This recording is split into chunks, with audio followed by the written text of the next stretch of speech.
Okay, thank you. So, thank you very much for this introduction. I will touch upon the what has happened in the carbon market in the past in context of bamboo and how we look forward to the restructured and re-emerging carbon market in the future in context of bamboo. So let me start with uh, just a background on what all ecosystem services which are provided by bamboo and that have the potential to be included in the carbon market. Uh, so we see here that the potential of bamboo not only as carbon sequestration, carbon fixation, but also as construction material, as fuel and furniture. We see that there are several aspects of bamboo, several applications of bamboo that can be translated into carbon credits and eventually carbon revenue through the carbon markets. The work that Mr. Salam just referred is this study that was conducted in 2008 with National Bamboo Mission and Cane and Bamboo Technology Center, Guwahati. So it was in Nagaland, and I will just touch upon this work because this has relevance to the current topic. So this was a feasibility study conducted for the state of Nagaland in India.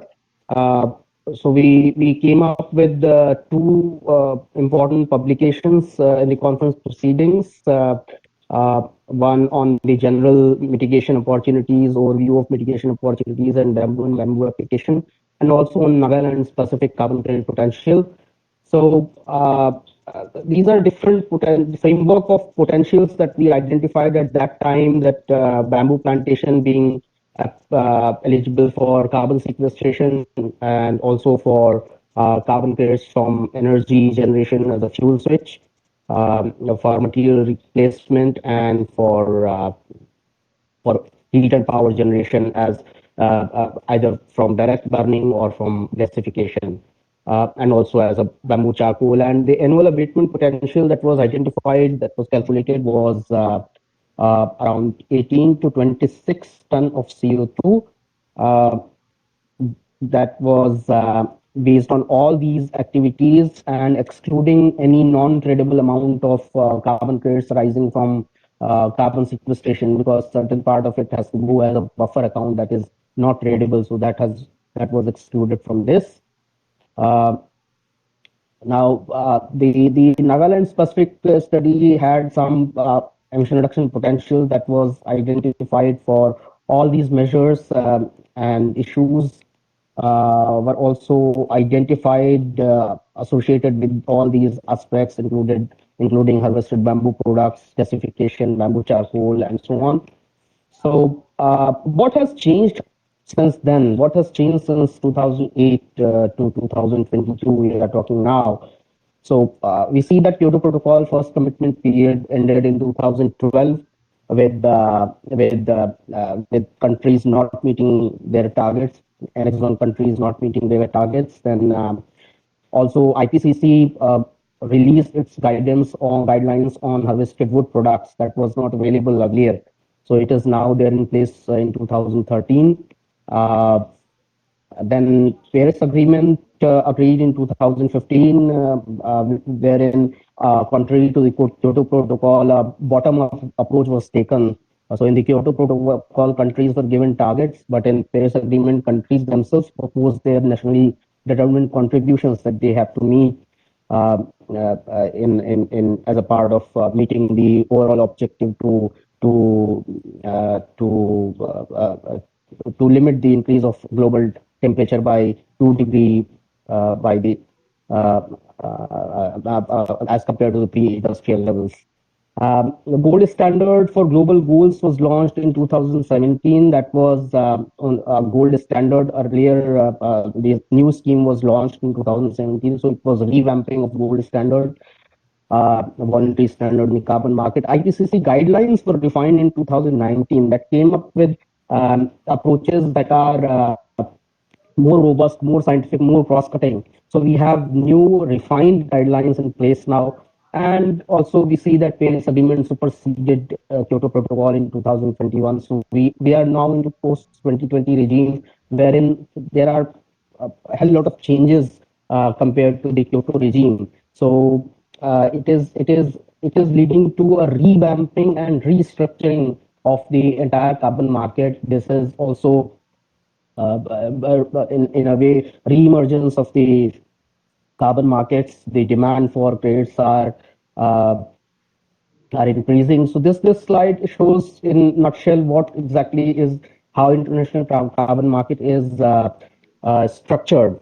International carbon market from the supply side is both regulated carbon markets wherein there are several legislations, national, international legislations that they operate and govern these regulated markets, which are also called the compliance markets.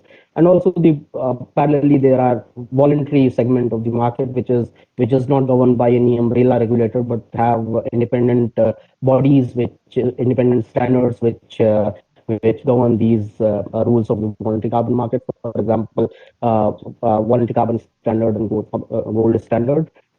There are efforts to synchronize these voluntary standards and come up with the internationally accepted principles, which are which are applicable across these standards. Those are also in preparation as of now. Those will be very soon. We will see that in voluntary carbon market also there will be a set of principles that will be followed across these standards.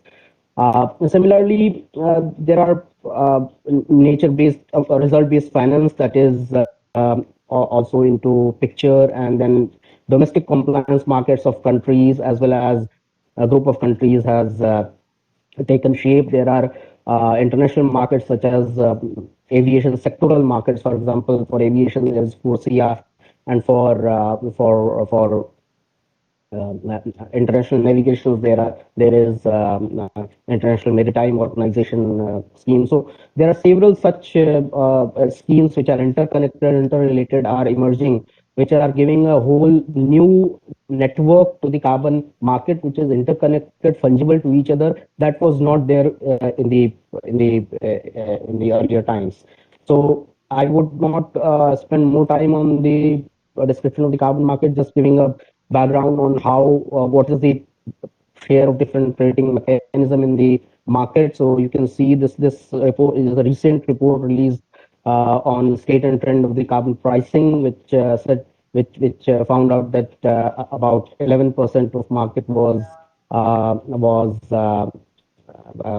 credits of 11% of the market were sourced from CDM, and around 9% was sourced from gold standard, and from other schemes. There were percentages are shown on the screen, and then prices. So you can see the prices of different kind of carbon credits. So you see the removals prices are at the highest.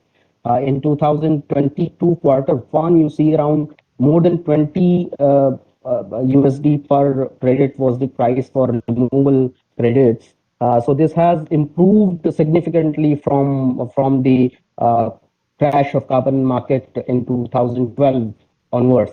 So this is again a sign of revamping of the entire rejuvenation of the entire carbon market. This is just a comparison across the different standards of the carbon market: clean development mechanism, gold standard, voluntary carbon standard, verified carbon standard, and climate community biodiversity standards as the Vista. So these are comparison against several environmental and social safeguards. This was an independent study carried out by OCO Institute.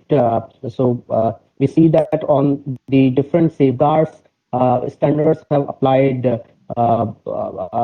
different norms, which have given them particular particular structure of the fulfillment of that criteria.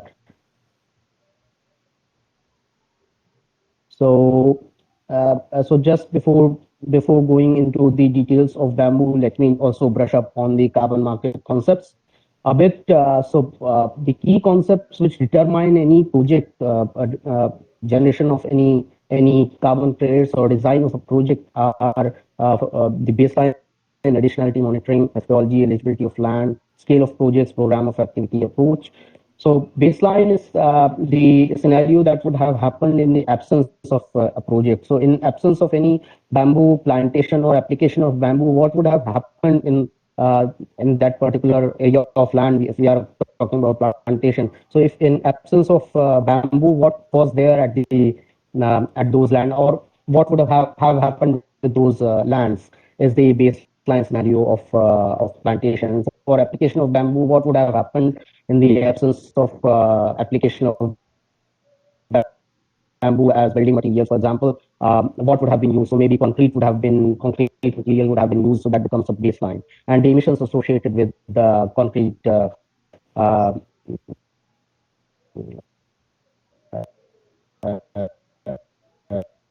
production becomes the baseline. Yes. Yeah, stop here. Yeah. Yeah, thank you. So, sorry for this entire technical glitch. So, I was talking about the monitoring requirements. So, anything which is presented in a carbon market in a project for verification and issuance of credits is not taken on face value. Those have to be backed up with proper monitoring as per the monitoring requirements. So, monitoring places a very important role in the entire project implementation.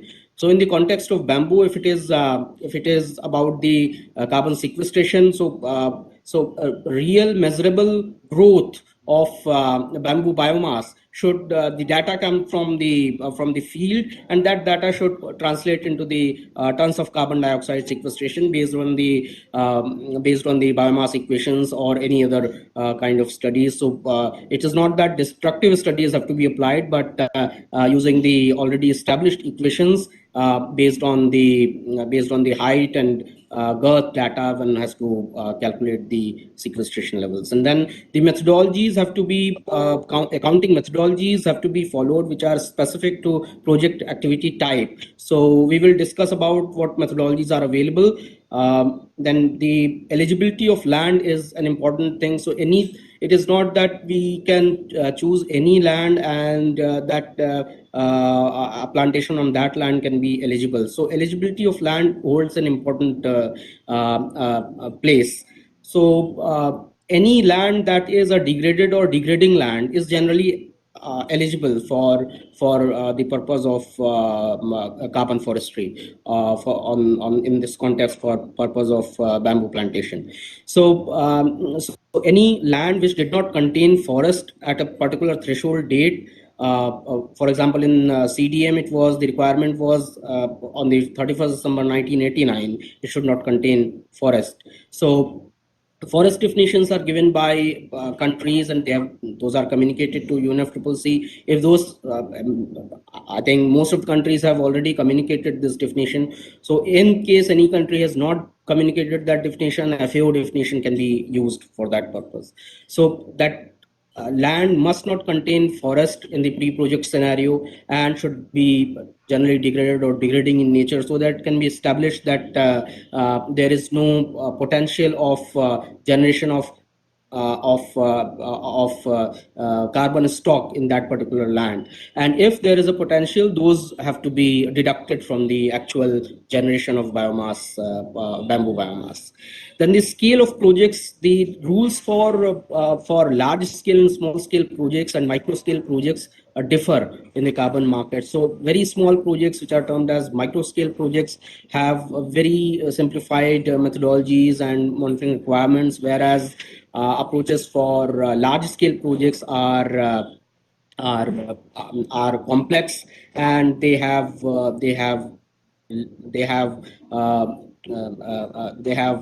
not only the complex monitoring requirement, but also in terms of additionality demonstration, baseline establishment, those have to follow more rigorous requirements. So small scale and micro scale activities are more applicable to the bamboo, in my opinion. And then program of activity. So program of activity is a concept wherein the bundling of different projects are possible, not at a particular instance, but on different time scales, as and when projects are designed, those could be added to a particular program, and over a period of time, those can be verified and as a carbon credit. Next, please.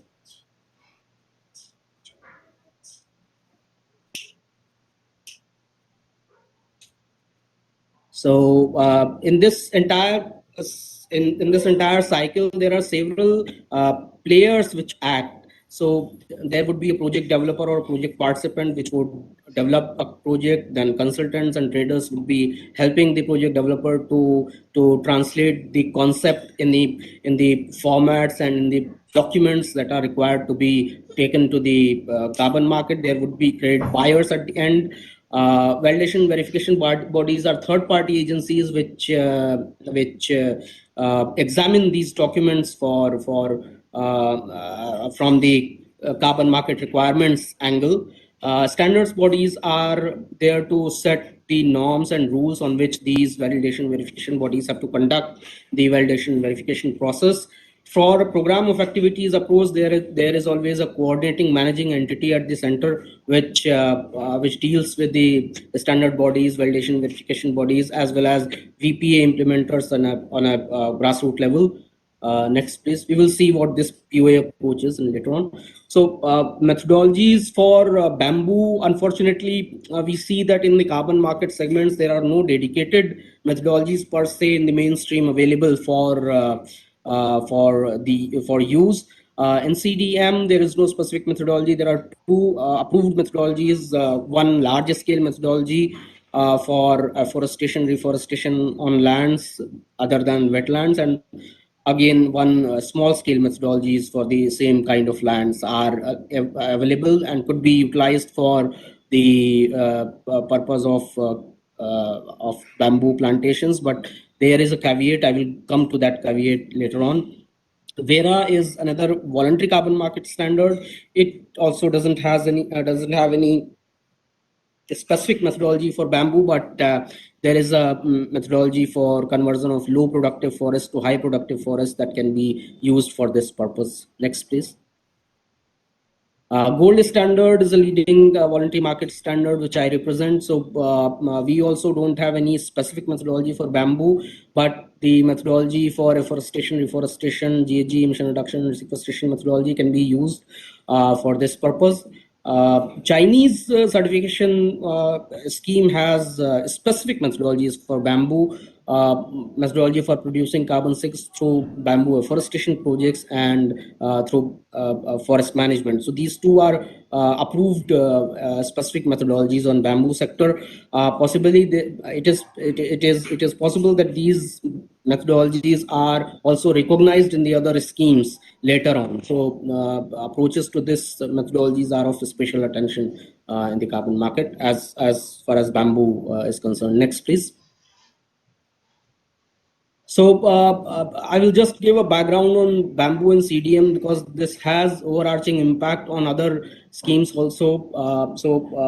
Way back in around 2007, 19th meeting of the AR working group of UNFCCC agreed that the environmental integrity of CDM activities is not affected by considering bamboo as being equivalent to trees, and that was a landmark decision that that was taken by the UNFCCC. And bamboos were decided to be treated in the same way as trees are treated in the context of AR CDM projects. So in May 2008, CDM Executive Board requested the AR working group and DNAs to clarify if their definition of forest includes bamboo or doesn't include. Till date, only 3 countries, it is surprising, but till date, only 3 countries have declared that bamboo is within their forest definition: Cambodia, Philippines, and Togo. So it has two aspects. One, once you declare bamboo as forest within the forest definition, your entire bamboo areas, areas with bamboo forest become ineligible for any kind of forestry, carbon forestry activity. So possibly this is the reason why many countries have not included bamboo in the forest definition. But on the other hand, it has a negative aspect also, that once you do not declare bamboo as of within the definition of forest, you cannot take the benefit of afforestation, reforestation rules. Next, please. Now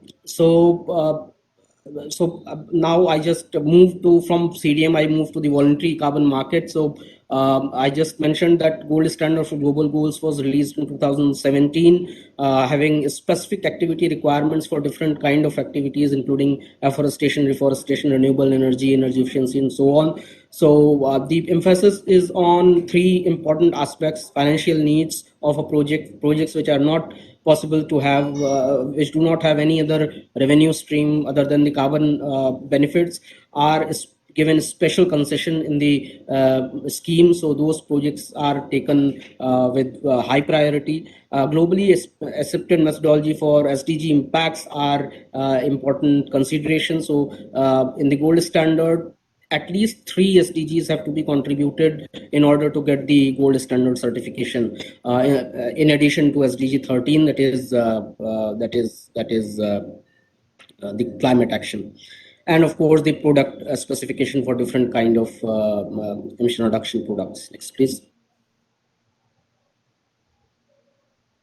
Next, please. Yeah, so the impact quantification methodologies that the gold standard has, uh, uh, it recognizes several methodologies of CDM also, and has its own methodologies on different sectors, includes the afforestation, reforestation methodology, a framework methodology on soil organic carbon. And this framework methodology is of special attention and special importance to the bamboo context, because the addition of solid organic carbon does not differentiate between the source of carbon, whether it comes from trees or it comes from bamboo. So that is also eligible. So there are several methodologies which are there, which can be used for this purpose. Next, please. So I just talked about a program of activities approach. Programmatic approach has a high replication potential. It covers dispersed nature of activities, and for the multiple sites, smaller units, different time frames. All units that are to be included in the program need not to be identified upfront. There is a greater sectoral spread that we see in this approach. It is possible to have cross-country programs, and then it reduces the transaction cost and also the time. So it diversified the regulatory risk. This programmatic approach, which is called program of activity, is a promising way of going ahead with the bamboo plantations as well as bamboo application projects. Next, please.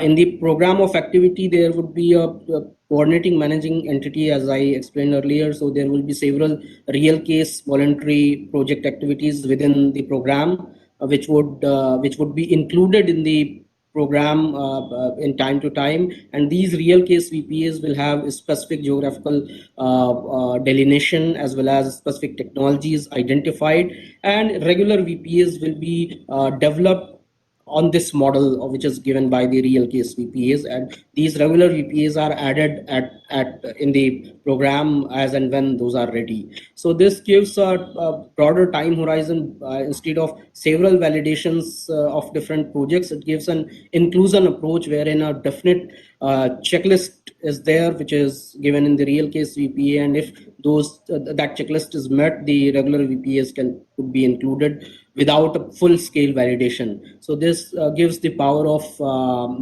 reduction of time as well as transaction cost. Next, please. Yeah, so this just gives background on the carbon pools. I don't think I need to explain this at this forum, so people know about it. So we have above ground, below ground, as well as litter and soil organic carbon as different carbon pools in a bamboo forest. Next, please.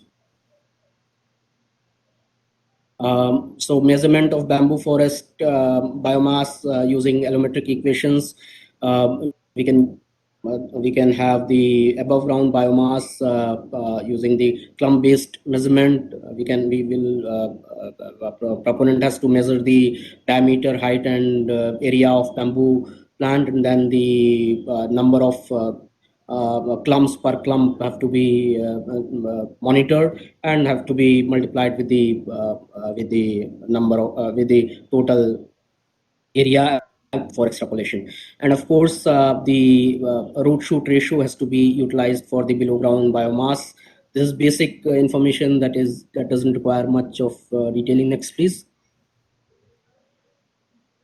So these are different biomass equations. I'm just presenting this because often people say that there are not much information available, not much scientific information available about the biomass equations and how to calculate. So it is possibly true only partly, because for many countries several biomass equations have already been developed in order to calculate the biomass. This is just an example. There are several other equations which are available in literature and can be used for calculation. Next, please. Similarly, the root shoot ratio for different species of bamboo are also available. Next, please.